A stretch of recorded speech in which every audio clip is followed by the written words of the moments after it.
안녕하세요. 낭만독백입니다. 오늘은 소설책을 소개해 드리려고 합니다. 제목은 이브의 세 딸. 작가는 엘리프 샤팍이고요. 소담 출판사 책입니다. 튀르키예를 대표하는 작가로 널리 알려진 엘리프 샤팍의 장편 소설인데요. 튀르키예 이스탄불을 배경으로 정치, 사회, 여성인권, 종교적 혼란이 담긴 내용을 모두 아우르며 이야기가 전개됩니다.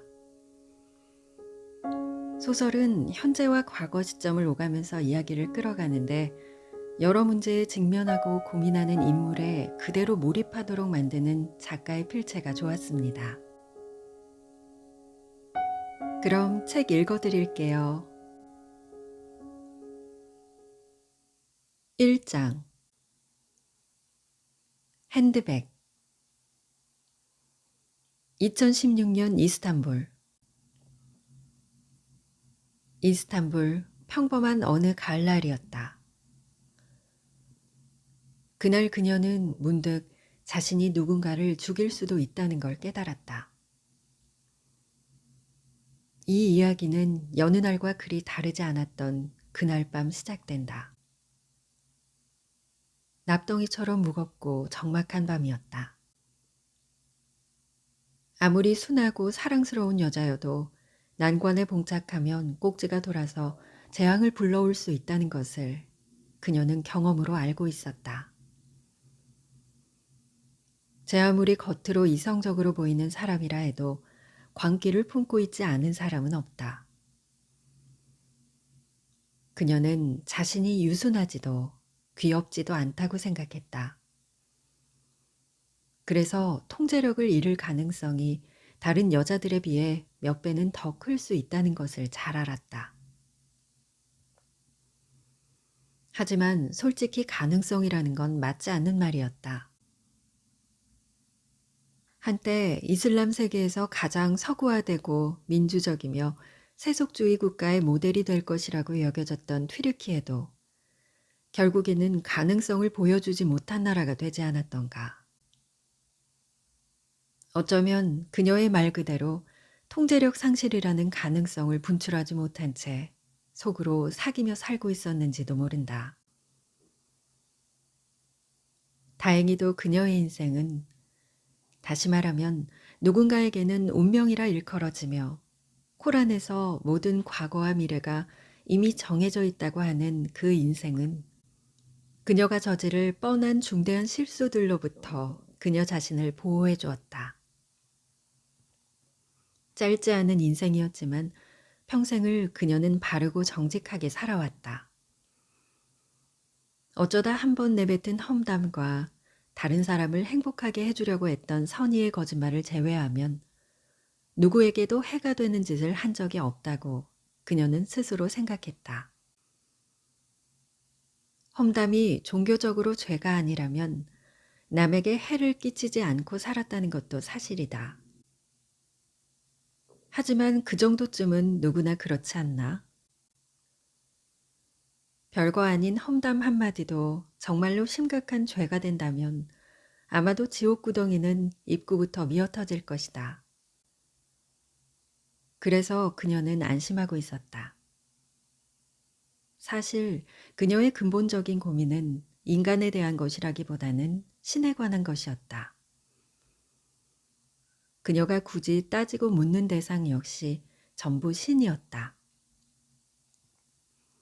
신이 쉽게 노하고 요구하는 게 많다고 해도 절대로 스스로 상처를 받거나 남에게 상처를 주는 법은 없다는 건 다행이었다. 이따금 그녀는 자신에게 질문하곤 했다. 사람들이 좋은 사람이라고 하는 사람은 어떤 사람일까? 마음의 동요 없이 모든 사람에게 선하게 대하면서 좋은 사람으로 남는 것이 가능하기는 할까? 알고 그랬든 모르고 그랬든 가장 존엄해 보이는 사람도 나쁜 짓을 할 때가 있지 않은가? 나즈페리 날반트 오을루 그녀는 가족과 친구들에게 모두 좋은 사람이었다. 그녀를 좋아하는 사람들은 그녀를 페리라고 불렀다. 그녀는 의식 있는 시민이었다. 구호단체들을 지원했고 알츠하이머에 대한 사람들의 인식을 일깨우기 위해 열심히 노력했다. 도움이 필요한 가정을 위해 모금 운동을 펼치기도 했고 양로원을 방문해 홀로 남겨진 노인들과 게임을 하면서 일부러 저들이기도 했다. 이스탄불의 길고양이들을 먹이려고 가방에 사료를 넣고 다니는가 하면 때론 자기 돈을 들여 중성화 수술을 시켜주기도 했다. 자녀들의 학교 생활도 잘 챙겼고 남편의 회사 사장과 동료들을 초대해 성대하게 음식을 대접하기도 했다. 라마단 기간에는 보통은 시작과 끝 무렵뿐이지만 금식도 했다. 라마단 중간에는 몰래 금식을 어기기도 했지만 매년 희생절에는 축원을 받아 머리에 헤나가 표시된 양을 잡아 알라께 바쳤다. 길에 침을 뱉거나 공원을 더럽히고 슈퍼마켓에서 새치기를 하는 사람을 볼 때면 그녀는 늘 마음속으로 그들을 나무랐다. 어떤 경우에는 참다 참다 앞에서 대놓고 비난하기도 했다. 한마디로 그녀는 겉보기에만 좋은 사람이 아니라 좋은 아내이자 좋은 엄마, 좋은 주부, 좋은 시민, 현대적이며 세속적인 무슬림이었다. 이 나라가 겪은 격동적인 혼란은 결국 전부 그녀의 삶에도 녹아 있었다. 그녀의 삶과 과거, 다시 말하면 페리의 인생 이야기는 결국 튀르키예의 역사였다. 페리가 느끼는 혼란은 튀르키예라는 나라가 겪는 국가적 혼돈과 그리 다르지 않았다. 시간은 솜씨가 좋은 재봉사처럼 페리의 인생을 감싸고 있는 두 개의 천을 하나로 봉합해버렸다. 그녀에 대한 주변 사람들의 생각과 자기 자신에 대한 본인의 생각이 바로 그 두 개의 천이었다. 사람들이 보는 그녀의 이미지와 그녀 스스로 느끼는 자아인식은 완벽하게 일치했다. 그렇다 보니 이젠 페리도 자기 인생의 어디까지가 다른 사람의 기대치고 어디까지가 자신의 기대치인지 알 수 없게 되고 말았다. 가끔 그녀는 비누거품을 담은 양동이를 들고 밖으로 나가서 거리, 광장, 관공서 할 것 없이 사정없이 뿌려대고 싶었다. 이왕이면 국회에서 싸움질이나 하는 인간들, 내친 김에 그놈들의 사악한 혓바닥까지 씻어내고 싶었다. 싹싹 씻어버리고 싶은 더러운 때와 오물은 물론이고 바로잡고 싶은 잘못들이 얼마나 많은 건지. 페리는 자신을 제외한 나머지 세상을 무자비하게 질책해댔지만 사실 가장 커다란 대바늘은 숨겨두고 있었다. 사실 그녀는 끝없이 자신을 검열했다. 스스로에게 엄격한 여자였다. 그래서였을 것이다.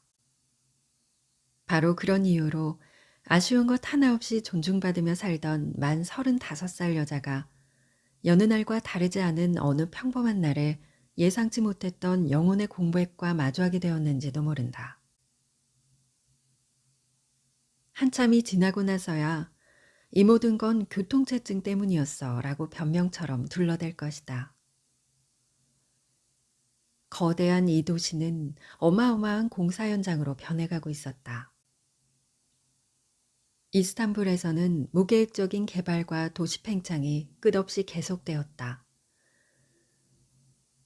그녀가 가장 사랑하는 이 도시는 소화 가능한 양의 모이를 한참 초과해서 섭취한 것도 알지 못하고 여전히 주위에 먹을 것을 찾아 두리번거리는 배불뚝이 금붕어를 연상시켰다. 페리는 그 운수 없는 날밤을 떠올렸다. 만약 교통체증이 그토록 심하지만 않았어도 그녀의 머릿속에 오랫동안 잠자고 있던 그 기억을 되살아나게 한 연쇄 사건은 절대 일어나지 않았을 것이다. 40분이 넘었다. 차는 도로에서 엉금엉금 기어가듯 가고 있었다. 옆자리에는 딸이 타고 있었다. 저쪽 어딘가에 트럭이 전복되어서 양쪽 차도가 하나로 엉켜버렸다.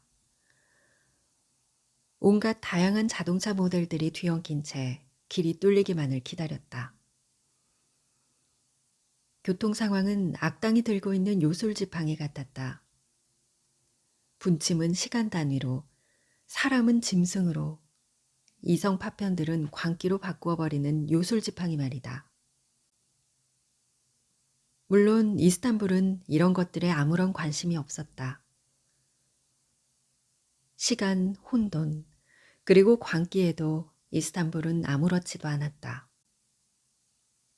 사실 어느 정도 선을 넘어서고 나면 별 차이가 없다. 1시간 덜 걸리거나 1시간 더 걸리거나 조금 덜 난장판이거나 조금 더 미치광이가 많아지는 것뿐이다. 그렇다 한들 뭐가 달라지겠는가. 광기는 환각제처럼 도시의 혈관을 타고 흘렀다. 매일 이런 광기가 수백만 명의 이스탄불 사람들에게 한 방울씩 더 투여됐다. 서로 말 한마디 주고받지 않고 인사 한 번 나누지 않으며 빵 한 조각 나눠 먹지 않는 사람들이건만 자신들도 모르는 사이에 이 광기만큼은 서로 사이좋게 나눠 먹고 있었다. 집단 의식 상실이라는 게 있다. 집단 무의식을 말한다. 같은 환영을 계속 보게 되면 더는 환영이 아니라 실체라고 여기게 된다. 만약에 똑같이 아픈 진실을 접하고도 모든 사람이 웃어버린다면 그 진실은 순식간에 고통이 아니라 웃긴 농담으로 둔갑하게 되는 것이다. 손톱 물어뜯는 짓 좀 제발 그만두지 그래. 갑자기 페리가 딸을 꾸짖었다. 대체 몇 번이나 말해야 알아듣겠어? 엄마가 무슨 상관이야? 내 손톱인데 내 맘이지. 딸 데니즈가 말대꾸를 하고는 두 사람 사이에 놓인 종이컵을 들어 물을 한 모금 마셨다. 마치 화를 삼키려는 것처럼 보였다. 그들은 길을 나서기 전 스타뷸렉 매장에 들렀었다. 최근 들어 이 스타뷸렉은 꽤 유명해졌다. 상표와 메뉴, 그리고 이름을 도용했다는 이유로 스타벅스로부터 몇 차례 고소까지 당했지만 사법 시스템의 허점 때문에 프랜차이즈 카페 스타뷸렉은 운 좋게 살아남았다. 그들은 거기서 음료 2잔을 샀다. 엄마 페리는 다이어트 라떼, 딸 데니즈는 더블 초콜릿 크림이 덮인 프라푸치노를 주문했다. 페리는 단숨에 다 들이켜버렸지만 데니즈는 병든 닭처럼 한 모금 한 모금 찔끔찔끔 마셨다. 지평선 위로 해가 저물고 있었다. 일몰 저녁 햇빛에 비친 무허가 판자촌 지붕과 이슬람 사원돔, 그리고 고층 빌딩의 유리창이 옅은 젓갈색으로 서서히 물들었다. 손톱은 네 거지만 차는 내 거야. 페리는 짜증을 냈다. 너 지금 물어뜯은 손톱을 바닥에 버리고 있잖아. 이 말을 내뱉자마자 페리는 후회했다. 내 차라니. 이 무슨 가당차는 말인가. 자식에게. 그게 어느 누가 됐든 할 말인가 이게? 내가 돈에 눈이 뒤집혀서 재물만 탐하는 그런 추잡한 인간이 돼버린 거야? 그녀는 입술을 깨물었다. 자신이 부끄러웠다. 의외로 딸 데니즈는 개의치 않았다. 깡마른 어깨를 돌려 창밖을 바라봤다. 그러면서도 손톱을 계속 물어뜯었다. 차들이 아주 조금씩 움직이기 시작했다. 그들이 탄 레인지오버는 앞으로 나갈 것처럼 마찰음을 냈다. 타이어가 힘차게 미끄러져 나갔다. 하지만 얼마 못 가서 차는 곧바로 정지했다. 자동차 대리점의 카탈로그에 적혀 있기로 차는 몬테카를로 청색이었다.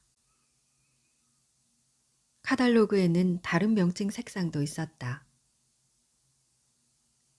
다보스 백색, 베네치아 연보라색, 아시아용 붉은색, 사하라 사막 분홍색, 가나 경찰 카키색 또는 인도네시아군 녹색. 누가 색깔에 이런 이름을 붙였을까? 누가 이런 말도 안 되는 걸 지어냈을까? 페리는 문득 궁금했다. 자기 주변에 있는 운전자들은 돈 자랑을 하고 싶어서 과시용 고급 승용차를 타고 다닐 텐데 이들이 가나 경찰 유니폼 또는 사하라 사막 모래 폭풍에 대해 알기는 하는 걸까? 색깔이야 뭐든 간에 이스탄불에는 고급 승용차들이 넘쳐났다. 고급 승용차들은 순종 강아지를 연상시켰다. 편안하고 안락한 삶을 위해 태어났지만 어떤 연유로 길을 잃어 외딴 곳에 떨어진 고귀한 순수혈통 강아지처럼 고급 승용차들은 대부분 주변 상황과는 어울리지 않았다. 속도를 낼 수 있는 곳을 찾지 못해 몸부림치는 경주용 자동차들. 운전이 아무리 능숙해도 주차장이 좁아 자리를 찾지 못하는 오프로드 지프들. 외국이나 텔레비전 광고에서나 볼 수 있는 넓고 탁 트인 길에 맞게 디자인된 고급 세단들. 이 많은 고급차와 꼼짝할 수 없이 꽉 막힌 교통체증.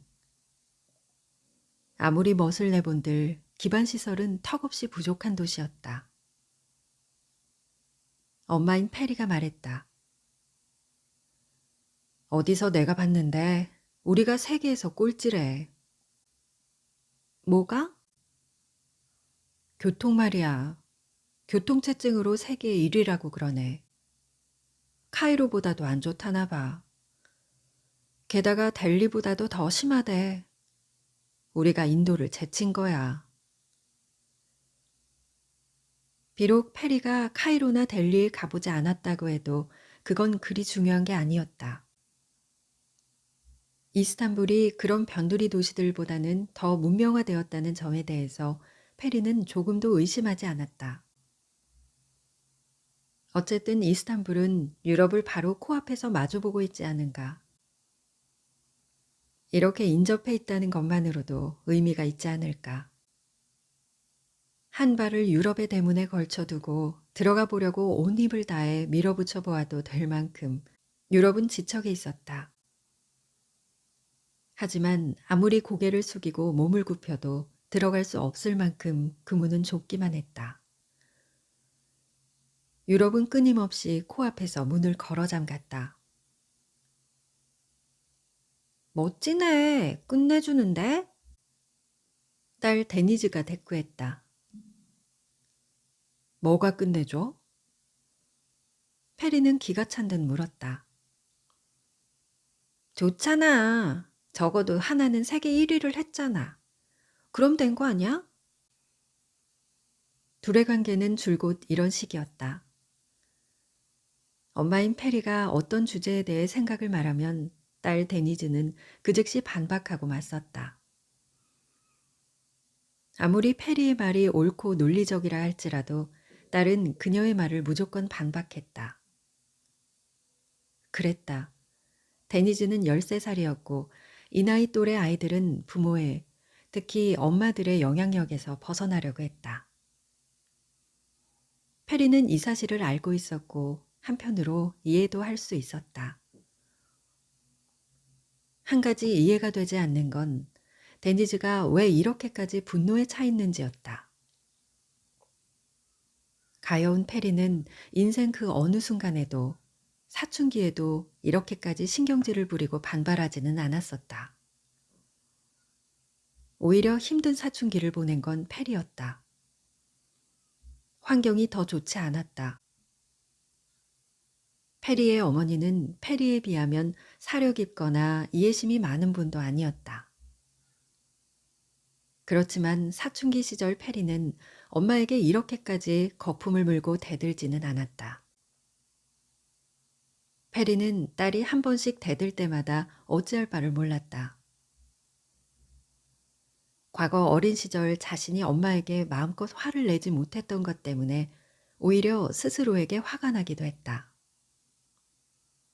할머니, 어머니, 그리고 손녀. 이렇게 3대에 걸친 상호작용은 솔직히 묘한 것이었다. 너도 내 나이 되어봐라.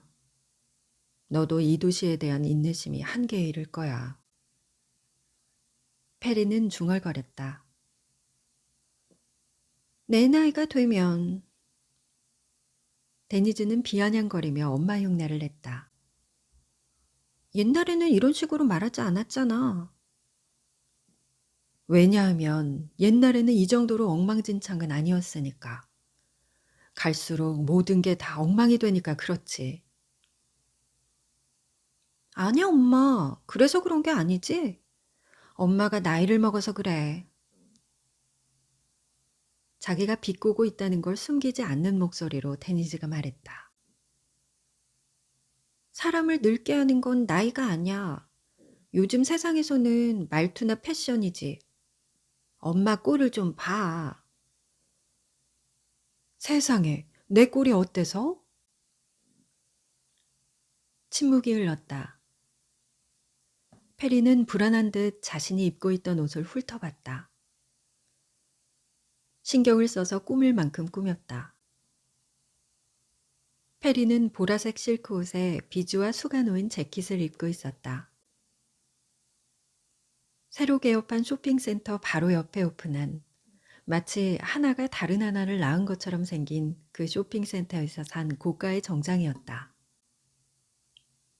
가격이 높다고 페리가 불평하자 점원은 아무 말도 하지 않고 입술에 조소를 머금은 채로 그냥 보고만 있었다. 돈이 없으면 여기 왜 왔어 이 여자야 라고 하는 것 같았다. 깔보는 듯한 시선이 페리의 자존심을 건드렸고 페리는 단호한 말투로 말했다. 됐어요. 그냥 줘요. 정말로 그 옷이 마음에 드는 것은 아니었다. 이제야 옷이 몸에 꽉 낀다는 걸 피부가 조여오는 감촉 때문에 알게 되었다. 색깔도 잘못 고른 것처럼 느껴졌다. 매장 형광등 불빛 아래에서는 자신감 있고 당당해 보였던 보라색도 밖에서 보니 야하게 튀었다.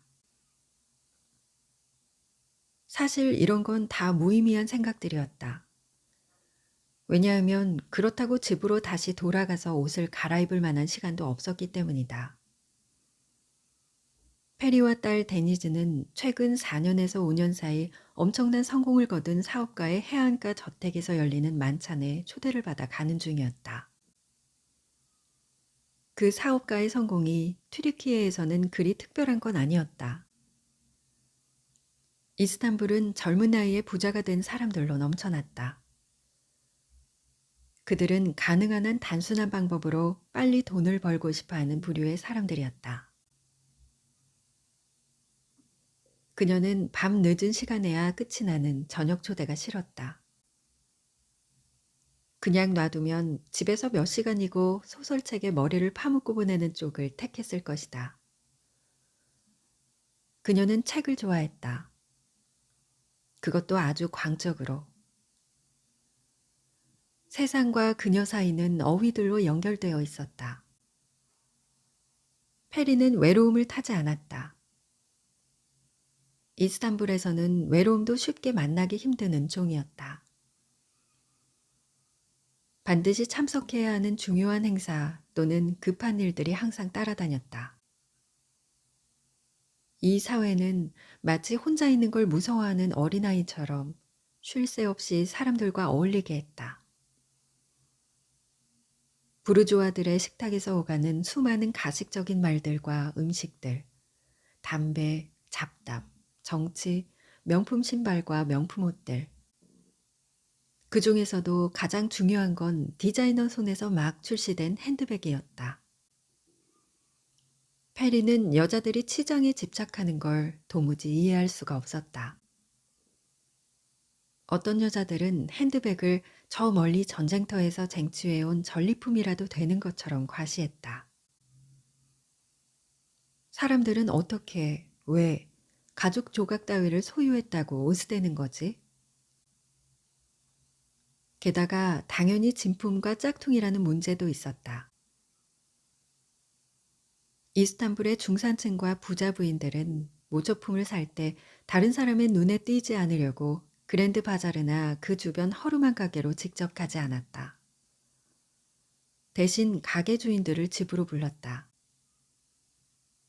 샤넬, 루이비통, 보테가를 가득 채운 차들은 창문 유리에는 썬팅지를 붙이고 다른 곳은 반짝반짝 광채가 나는데도 번호판은 진흙으로 가린 채 부자들이 사는 동네를 오갔고 첩보 영화에서처럼 대저택 주차장 뒷문으로 드나들었다. 계산은 현금으로 이뤄졌다. 영수증도 세금 계산서 발행도 없었고 특별한 질문도 없었다. 행사에 가면 모두가 앞다투어 곁눈질로 서로의 핸드백 브랜드부터 살폈다. 솔직히 대단한 노력이었다. 이런 노력을 다른 데 쏟을 수는 없는 걸까? 왜 여자들은 이렇게 서로서로 관심이 많은 걸까? 그들은 신중하게 그리고 편견과 끝없는 호기심 섞인 눈빛으로 서로서로 머리부터 발끝까지 훑어내려간다. 눈에 띄는 확실한 오점과 감춰진 실수를 들춰내려 했었다. 벗겨진 매니큐어, 불어난 체중, 늘어진 턱살, 제거된 지방, 얼굴에 맞은 보톡스, 잘 가린 셀룰라이트, 뿌리가 드러난 염색머리, 떡칠한 파운데이션 속에 숨겨진 여드름이나 주름살. 어떤 것도 그들의 예리한 시선을 피해갈 수는 없었다. 모임에 참석한 여자들 대부분은 이런 가혹한 검열 과정의 희생양이자 동시에 가해자였다. 딸이 다리를 풀어보려고 차에서 잠시 내린 틈을 이용해 페리는 바로 담배를 피워 물었다.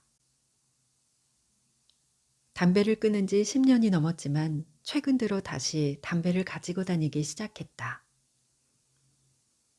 몇 모금만 피우면 만족할 수 있었기에 끝까지 피우지는 않았다. 다 태우지 못한 담배를 버릴 때면 약간의 죄책감이 들기도 했다.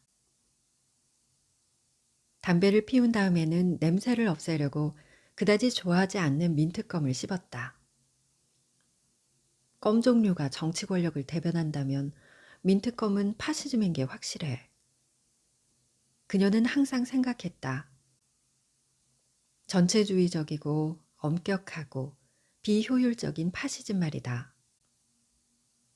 딸 데니즈가 차에 다시 타자마자 말했다. 아유, 엄마, 그것 좀 끊어. 몸에 해로운 거 몰라? 이 나이 또래 아이들은 담배를 피우는 사람을 관에서 뛰쳐나온 흡혈귀처럼 대했다. 데니즈는 몇 주 전 학교에서 담배의 해악에 대한 발표로 만점을 받았다. 그날 이후로 그녀는 더 큰 의욕과 각오를 다졌고 담배와의, 특히 엄마의 흡연에 대해 전쟁을 선포한 듯 보였다. 페리는 귀찮다는 듯이 손짓을 하며 대답했다. 알았어, 알았어. 진짜 내가 대통령이라면 아이들 앞에서 담배를 피우는 엄마나 아빠는 모조리 처벌할 거야. 진짜로. 아이고, 네가 정치를 안 해서 다행이네. 페리는 낮은 소리로 중얼거렸다. 그리고 창문을 내리려고 버튼을 눌렀다. 창밖으로 내뿜은 담배 연기가 둥그렇게 휘감겨 밖으로 나가고 있었다. 그 순간 예상치 못한 일이 벌어졌다.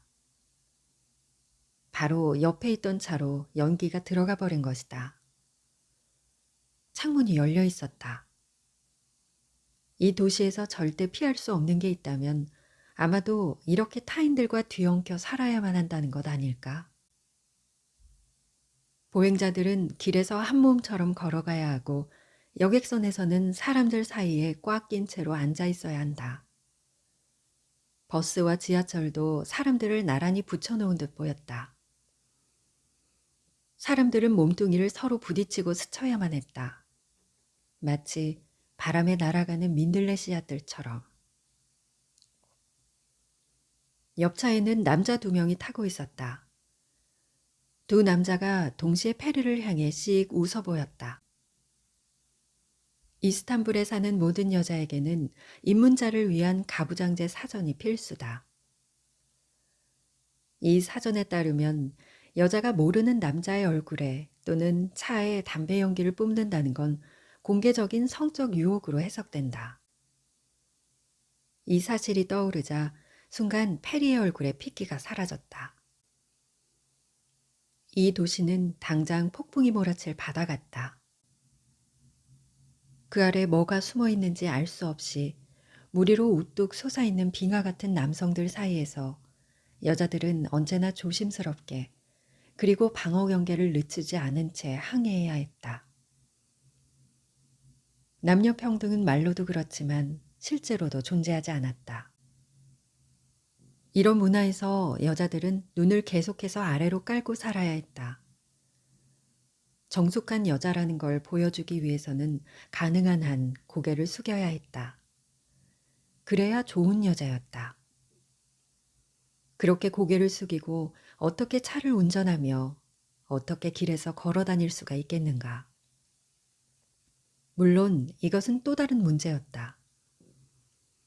도시 생활에서 발생하는 위험 요소들, 특히 남성들의 집적거림과 추행에 대해 여자들은 항상 대비하고 있어야 했다.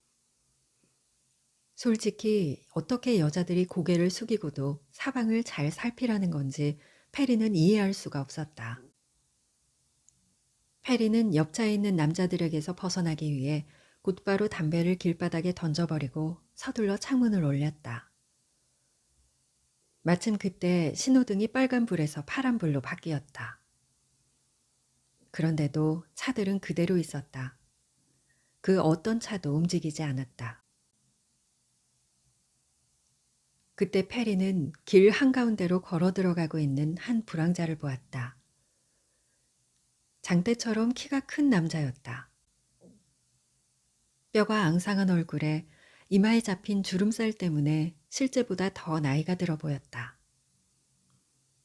턱에는 붉은색 반점이, 손에는 습진 자국이 있었다. 귀중한 삶의 터전을 두고 도망쳐 나온 수천 명 시리아 난민 중에 하나겠지.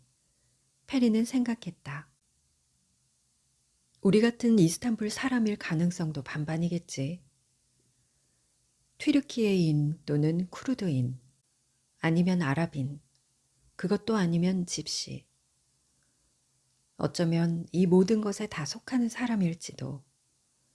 수없이 주인이 바뀌고 이주민 그리고 여러 민족이 섞여 살아온 이 나라에서 누가 100% 단일 민족의 뿌리를 둔 사람이라고 할 수 있을까?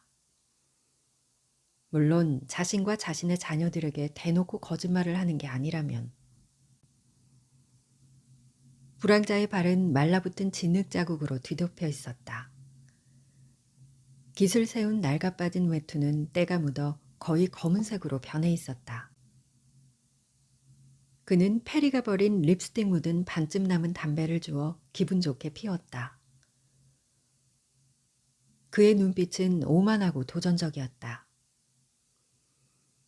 불황자라기보다는 마치 불황자의 역할을 맡은 유명한 배우가 자신의 공연에 만족하면서 박수를 기다리고 있는 것 같았다. 이렇듯 못 본 척 지나가야 하는 남자가 셋이나 되자 페리는 급하게 몸을 옆으로 돌렸다. 그런데 딸과 자신 사이에 놓여 있던 음료수 컵을 생각지 못했던 것이 문제였다. 그녀의 손이 부딪히는 순간 컵에 담겨 있던 커피가 어디로 쏟아졌다. 어머, 이게 뭐야? 옷에 번지는 얼룩을 바라보며 페리가 소리를 질렀다. 딸 데니지는 휘파람을 불며 상황에 만족스러운 듯 말했다. 새로 유행하는 디자인이라고 생각해, 엄마. 커피 묻은 옷. 페리는 못 들은 척했다. 혼잣말을 중얼거리며 다리 사이에 있던 가방에 손을 넣었다. 연보라색 타조 가죽으로 만든 버킷백이었다. 에르메스 로고에 잘못 찍힌 악센트만 제외하면 아주 잘 만든 모조품이었다. 그녀는 핸드백에서 휴지를 꺼냈다. 문지르면 얼룩이 더 심하게 번질 것을 알면서도 시도해보고 싶었다. 정신없는 상황 때문에 그녀는 이스탄불에 사는 경험 많은 운전자라면 절대 하지 않았을 실수를 저지르고 말았다. 핸드백을 뒷좌석으로 던진 것이다. 그것도 차문이 잠겨있지 않은 상태에서. 페리는 곁눈으로 뭔가 움직이는 물체가 다가오고 있음을 느꼈다. 기껏해야 12살쯤 돼 보이는 거지 소녀였다. 그녀를 향해 다가오는 소녀는 깡마른 몸에 나풀거리는 옷을 입고 있었다. 손을 앞으로 뻗은 채 허리 위는 움직이지 않는 자세가 마치 물속에서 걷는 것처럼 보였다. 소녀는 차 한 대마다 앞에서 10초 남짓 머물렀다가 다음 차로 옮겨갔다. 짧은 시간이지만 그 시간 내에 동정심을 불러일으키지 못하면 불가능하다는 것을 경험으로 알고 있었기 때문이다. 사람들은 첫눈에 반한 사랑이라고 말한다. 그 꼬마아이에게 그런 건 전혀 없었지만 첫눈에 동정심이라는 건 있었다. 그건 확실했다. 동정심이라는 게 어떤 사람들에게는 존재하고 또 어떤 사람들에게는 존재하지 않았다. 동정심이 태생적으로 없는 사람들에게 그걸 기대한다는 건 무의미했다. 소녀가 레인지로버로 다가왔을 때 페리와 데니즈는 반대편으로 고개를 돌렸다. 이스탄불의 거지 소녀들은 무시당하는 것에 적응되고 준비되어 있었다. 엄마와 딸이 고개를 돌리자 또래의 다른 아이가 역시 손을 벌리고 기다리고 있었다. 거지에게서 간신히 도망치면 다른 거지에게 붙잡히게 되는 그런 식이었다. 다행히도 그 순간 파란불이 들어왔고 꼬여있던 정원 호수가 풀려 물이 쏟아져 나오듯 차들이 앞으로 나아가기 시작했다. 페리가 엑셀러레이터를 막 밟으려는 순간이었다. 차 뒷문이 순식간에 열렸다가 닫히는 소리가 들렸다. 누가 줄을 걸어서 당긴 것처럼 차에서 그녀의 핸드백을 채워가는 것이 맥밀러로 보였다. 도둑이야! 페리가 소리쳤다. 너무 당황한 나머지 목소리까지 갈라져 쇳소리가 났다. 도와주세요.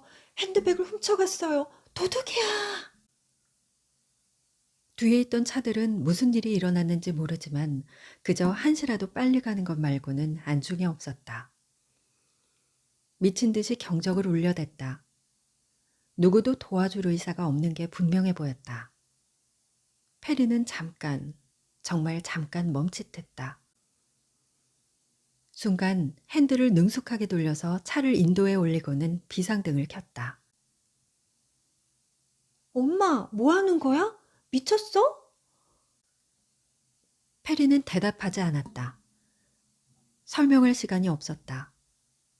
거지 아이들이 어디로 사라졌는지는 확인했다. 마음속의 느낌, 어쩌면 동물적인 본능에 의하면 당장 쫓아가면 그들을 찾을 수 있고 가방을 돌려받을 수 있을 것 같았다. 그냥 도 엄마, 그저 그런 핸드백이잖아. 그것도 짝퉁. 안에 돈과 신용카드가 있어. 딸 데니즈는 걱정스러운 눈으로 그녀를 바라봤다. 사람들의 주의를 끌고 싶지 않았다. 모든 반항심과 가시돋친 말, 그리고 무시는 오직 엄마를 향한 것이었을 뿐 사람들 사이에서 모나게 행동할 의도는 없었다. 데니즈는 잿빛 바다에서는 잿빛 물방울로 섞이는 것이 더 안전하다고 생각하는 아이였다. 여기 앉아 있어. 차문 잠그고 엄마가 올 때까지 기다려. 페리가 말했다. 한 번만이라도 내가 시키는 대로 해. 제발. 하지만 엄마, 미친 거 아니야? 엄마하고 이야기할 땐 바른 말 좀 써라. 페리가 말했다. 그녀는 생각 없이, 정말 아무 생각 없이 차에서 뛰어내렸다. 굽 높은 신발을 신었다는 것도 잊고 뛰었다. 신발을 벗고 맨발로 아스팔트를 밟았다. 데니즈는 놀라움과 수치스러움으로 눈이 휘둥그레졌다. 입을 벌린 채 차 안에서 엄마를 바라보고 있었다. 수많은 사람의 시선 속에서 나이의 무게를 느끼며 페리는 뛰기 시작했다. 볼은 붉게 상기되었다.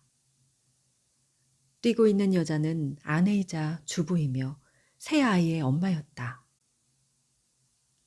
보라색 옷 속에서 가슴이 출렁이는 것이 느껴졌지만 별다른 방법이 없었다. 어느 잡지에서 여자 운동선수들을 위해 출렁이는 가슴을 잡아줄 브래지어를 개발했다는 기사를 읽었던 게 생각났다. 그 기적 같은 개발품을 하나 샀더라면. 어찌됐든 그녀는 이름 모를 금지구역에 들어간 것 같은 이상한 자유로움을 느꼈다. 운전자들의 시선과 머리 위로 날아가는 갈매기들의 울음을 들으며 그녀는 뒷골목을 향해 뛰었다. 조금이라도 멈칫했다면, 그러니까 1초만이라도 천천히 움직였다면 자신이 무슨 짓을 했는지 보고 스스로 소스라치게 놀랐을 것이다. 녹이 쓴 못과 깨진 맥주병, 쥐똥을 밟을까봐 소름이 돋지 않았을까. 그래도 그녀는 속도를 줄이지 않았다. 그녀의 다리는 거의 그녀와 따로 움직였다. 옛날, 그러니까 지금보다 더 젊었을 때 그녀는 달리기에 미쳐 있었다. 바람을 피부로 느끼며 과거로부터 도망가듯 빨리 내달리는 걸 얼마나 좋아했는지 모른다. 한때 옥스퍼드 대학에서 공부할 때 비가 오건 바닥이 진흙탕이건 가리지 않고 거의 매일 몇 킬로미터씩 뛰었다. 그러다 그녀 인생에서 작은 기쁨과 조용한 승리가 수없이 그랬던 것처럼 달리기도 세월과 함께 기억 속에서 사라졌고 잊혔다. 몇 년이 지난 지금 이스탄불에서 그것도 짝퉁 핸드백을 훔쳐간 도둑을 잡으러 뛰고 있었다. 수없이 많은 사람과 차들 한가운데를 가르며 그녀는 뛰고 또 뛰었다.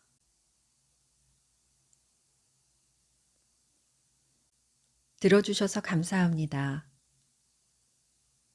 이 책을 통해 작가의 삶에 대한 인식을 나눠보시면 어떨까요? 오늘도 행복한 하루 보내세요. 낭만독백이었습니다.